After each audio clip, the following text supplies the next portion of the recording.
réalité, au final, on a parlé de la réforme des retraites pendant 8 jours seulement à l'Assemblée nationale. Donc là, on a parlé d'une réforme qui va impacter la vie de millions de gens, impacter absolument de façon extrêmement brutale et dure.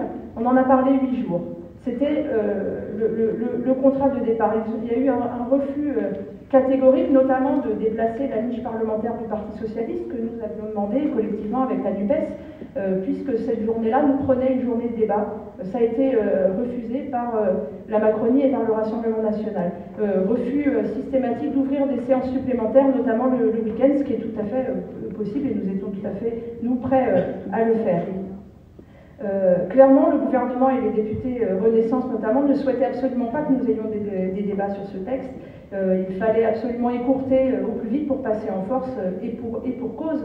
Étant donné le niveau de refus dans la population, il fallait mieux que ça passe le plus vite possible. J'ai un peu ce souvenir de minuit à la fin des débats le vendredi soir, où j'ai trouvé relativement cynique le compte à rebours décompté par les députés macronistes pour les dernières secondes, ce qui affichait clairement un mépris immense de tous les Françaises et les Français qui vont être concernés par cette réforme. Donc il a été techniquement impossible d'aller au bout du texte, et c'était évidemment une arnaque dès le départ. Donc le gouvernement a clairement choisi de contraindre au maximum les débats et de passer en force.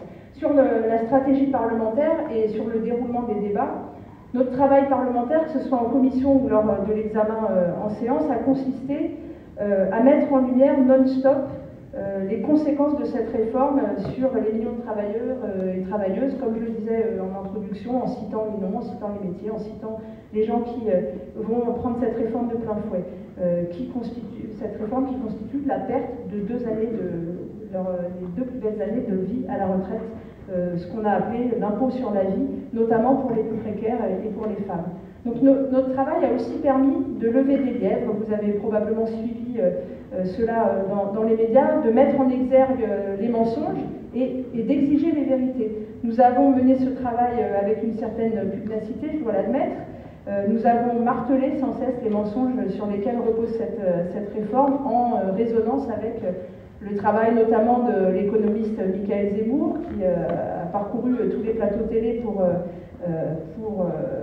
mettre en évidence les mensonges, ou je pense aussi au collectif Nos services publics, qui a mis en lumière notamment l'illégitimité du déficit sur lequel repose l'absolue nécessité de cette réforme.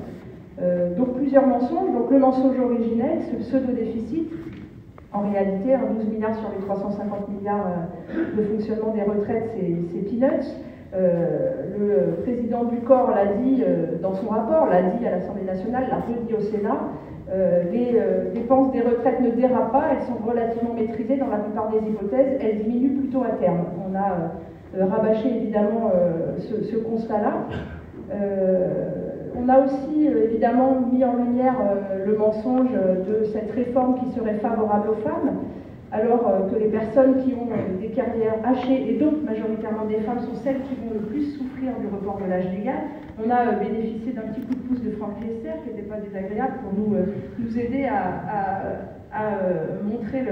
mettre en lumière ce mensonge. Et puis il y a eu la fameuse arnaque des 1 200 €, donc grâce notamment au travail de l'économiste Michael Zemmour. En quelques semaines, on est passé d'une promesse d'une retraite minimale pour une carrière complète pour tout le monde à 1 200 €, à grand renfort de promesses sur les plateaux télé. Et puis un premier aveu que seules 200 000 personnes par an seraient concernées par une revalorisation, puis finalement 40 000, qui passeraient ce cap des fameux 85% du SMIC. Après avoir harcelé le ministre de questions avec systématiquement un refus de répondre, on apprend, grâce au travail de notre collègue socialiste Jérôme Guedj, qui va vérifier directement auprès des services de la direction de la sécurité sociale, que ce chiffre de 40 000 personnes ne sort de nulle part. Bref, au final, on ne sait toujours pas combien de personnes vont atteindre ces fameux 1 200 € avec la réforme. Et d'ailleurs, ce week-end, même le président Macron s'est complètement embrouillé au Salon de l'Agriculture en expliquant ce fameux minimum contributif En gros, plus ils expliquent, plus ils s'embrouillent, plus ils embrouillent tout le monde, et plus tout le monde est dans la rue contre leur réforme. Donc la pédagogie dont ils essayent de faire preuve, moi je les encourage à continuer, ça marche très très bien. Continue à parler.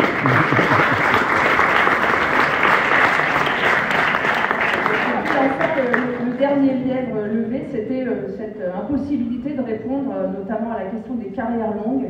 Est-ce qu'on va cotiser 43 ans, 44 ans en fonction de l'âge auquel on a commencé à travailler avant 20 ans? C'était des discussions totalement ubuesques dans l'hémicycle.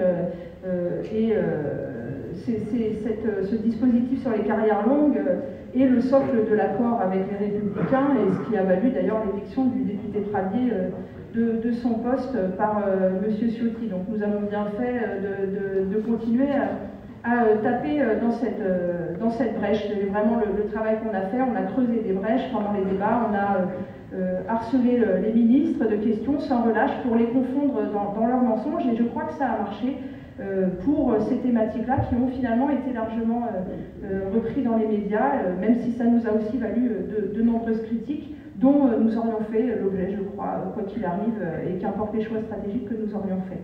Donc où on en est maintenant? Quel bilan on peut tirer? Quel constat? Macron, clairement, n'a aucun blanc-seing pour mener cette réforme. Depuis le début, la grande majorité de la population y est fermement opposée. C'est un point essentiel qui, en réalité, est le seul point valable pour exiger le retrait de cette réforme, c'est que les gens y sont opposés, point barre. On devrait en être là du débat.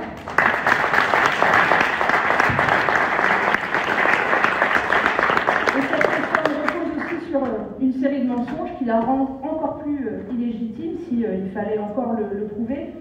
Le gouvernement a refusé aussi catégoriquement et dogmatiquement toute solution de financement alternative, parmi les très nombreuses que nous avons proposées: le rétablissement et le renforcement de l'ISF, la taxation proposée par Oxfam à 2% des fortunes des milliardaires, la taxation des superprofits, la taxation des dividendes, mais aussi et surtout, en réalité, tout simplement l'augmentation des cotisations, par la suppression des exonérations, par l'égalité salariale femmes-hommes, par l'augmentation des salaires.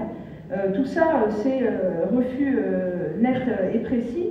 La représentation nationale n'a donc pas pu débattre, n'a pas voté ce texte. Nous n'avons pas voté ce texte.